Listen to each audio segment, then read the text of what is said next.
2 nights ago, a good friend of mine asked me a question that stopped me in my tracks. Can I still be loved by another man if I'm 60 years old or more? That's the question, isn't it? Not the one you say out loud at dinner parties or family gatherings. Not the one you type into Google when nobody is looking. The real question, the one that visits you at night when the house is quiet and the world finally stops demanding things from you, is, can someone like me be loved by another man? And when I say someone like me, I know exactly what you mean. Married, closeted, old, hairy, with a belly, not a gym rat, halfway through life, a man who did everything he was supposed to do. A man who followed the script so perfectly that even he began to believe it. Let me start by telling you this. You're not strange for asking that question. You're not broken. You're not late. You're simply awake. And waking up at 60 might feel inconvenient. Honestly, at our age, just physically waking up and getting out of bed without making a sound like a haunted house is a win. But trust me, waking up to who you are is still better than sleeping through the rest of the movie. You built a good life. Let's not pretend you didn't. You showed up, you provided, you stayed. You became the man everyone expected you to be. Husband, father, provider, community member. You played the role of straight suburban dad so well that you probably have a PhD in charcoal grilling and checking the thermostat. You were a professional. But even the best actors eventually want to take the costume off and just go get a burger as themselves. But inside, something always felt off. Not catastrophically wrong, just incomplete. Like watching a movie in black and white while everyone else insists it's in Technicolor. You smiled in the right places, laughed at the right jokes, and lived a life that looked perfect from the outside. Yet somewhere deep within you, there was a quiet whisper saying, "This isn't all of me." And that whisper, my friend, is the most dangerous sound in the world, because once you hear it, you can never unhear it. So let's address the heart of the matter. Is it possible to find gay love when your life is halfway over? Yes, absolutely. But not in the way you might imagine. The real obstacle isn't your age. It's not your current straight marriage. It's not even your past. The real challenge is that many of us have spent decades trying to be loved by another man without ever allowing ourselves to be seen. You can do many things in the dark. You can be curious, or you can be wild. You can have secret conversations and even secret encounters with other men. You can have a pair of strong hands flying all over your body in a sauna. You can have a man writing his name on your naked body with chocolate syrup. Look, having someone write their name on you in chocolate syrup is a great Tuesday night. I'm not knocking it. But eventually, the syrup gets sticky, the sauna gets too hot, and you realize you're still looking for someone to hold your hand while you watch Netflix in your pajamas. That's the difference between a scene and a soul. See, you can convince yourself that these fragments are enough. But love is different. Love is like a houseplant. It needs light. Without it, it doesn't grow. It simply survives for a while before quietly fading away. I understand the temptation to manage both worlds. Believe me, I tried. For a time, I felt like a secret agent, maintaining two separate identities. James Bond had an Aston Martin with a literal ejector seat. I just had a browser history I had to clear every 20 minutes like my life depended on it. Living a double life isn't a spy thriller. It's just a full-time job that doesn't pay overtime and gives you 0 vacation days.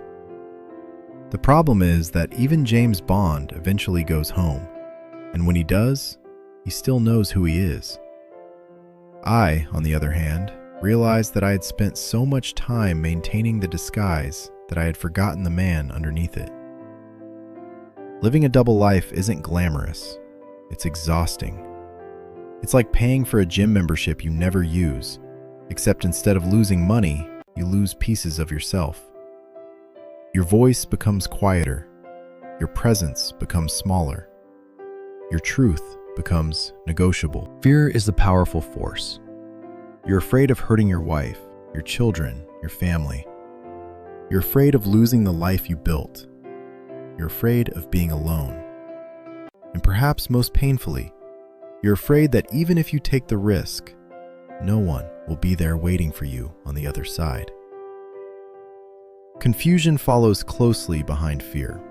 You question your memories, your choices, and even your identity. Did I ever truly love my wife? Am I being selfish? What if I'm making a mistake? These questions are not signs of weakness. They are signs of honesty. They reflect the complexity of a life lived in fragments. I'm not here to tell you to blow up your life tomorrow. This isn't a coming out pep rally, and I'm certainly not handing out rainbow flags at the door. Each person's journey is unique, and the timing of your decisions belongs to you alone. However, I will share something a dear friend, at that time, once told me. Robert looked at me during one of my most confusing moments and said, "You need to make up your mind, because eventually someone is going to get hurt." I resisted that idea fiercely. I wanted a magical solution, a clean exit button that would allow everyone to remain perfectly safe and happy. But life doesn't work that way. Avoiding pain doesn't eliminate it, it merely redistributes it. So, can you be loved by another man at 60? Yes, without a doubt, you can. But not simply because time has passed or because loneliness demands it. You can be loved because, at this stage of life, you carry wisdom, resilience, empathy, and emotional depth. Qualities that make love richer and more meaningful than ever before. Yet love does not grow in the shadows of half-lived lives. It requires presence, authenticity, and the courage to be fully available. A man cannot expect to be deeply loved if he offers only fragments of himself, an occasional evening, a hidden trip, or moments stolen between obligations. When someone is treated as a second option, love struggles to take root. Sometimes, relationships are sustained through financial support, paying rent, covering expenses, or providing security. While these arrangements may contain elements of affection, they often resemble an exchange rather than a union of equals. If the love you found requires you to pay someone's rent every month, that's not a romance. That's a small business. And you deserve to be more than a human ATM. You deserve someone who wants you for your wisdom and your resilience, not your Venmo balance. Authentic love cannot be purchased. It is built on mutual presence, recognition, and commitment. The truth is this: you can be loved at 60, not despite your past, but because of it. However, to receive that love, you must be willing to offer your whole self. Not a role, not a performance, and not a secret life, but a complete and authentic human being. Love in the second half of life is not about perfection.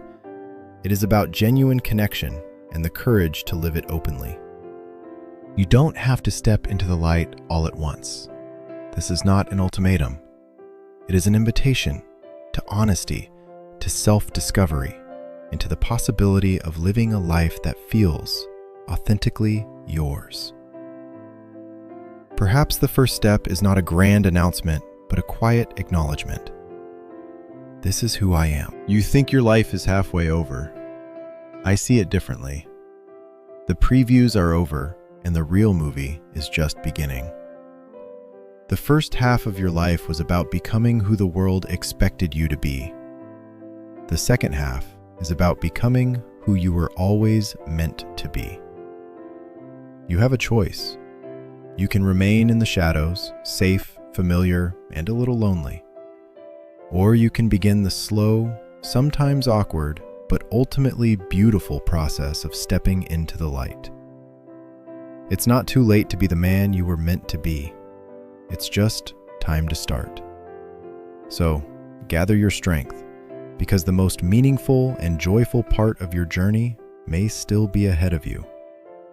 Remember, you are the author of the final chapter of your life, and you now have the power to decide how that chapter will be written.